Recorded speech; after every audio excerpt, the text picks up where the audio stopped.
Have you ever wondered why wealthy investors seem to keep getting richer even when the market crashes? It's not just because they have more money, it's because they invest differently.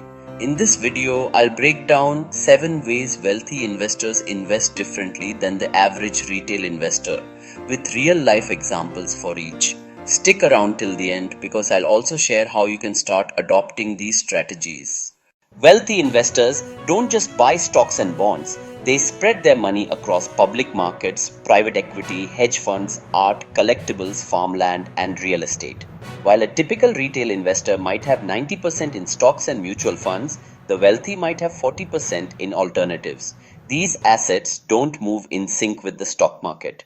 Wealthy investors think in decades, not months. Warren Buffett bought Coca-Cola shares in 1988 and still holds them today. Over 35 years later, he's collected billions in dividends. The wealthy often invest in opportunities most people can't touch. Pre-IPO companies, venture capital funds, private real estate syndicates. Before Facebook's IPO, Accel Partners invested 12.7 and turned it into 9.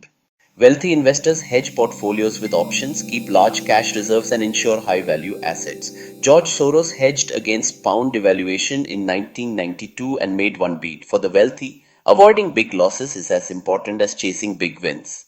The wealthy use trusts, offshore accounts, and capital gains strategies to lower taxes.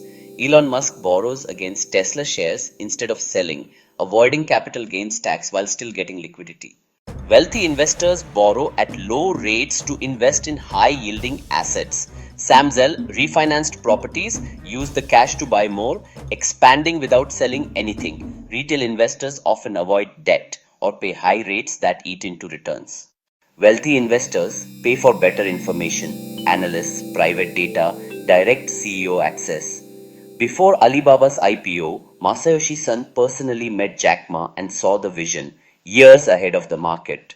Wealthy investors aren't just luckier, they play a different game with better tools. Start thinking long term, manage risk, and diversify like they do. Like, share, and subscribe. And my next video will show how to use these strategies even on a small budget.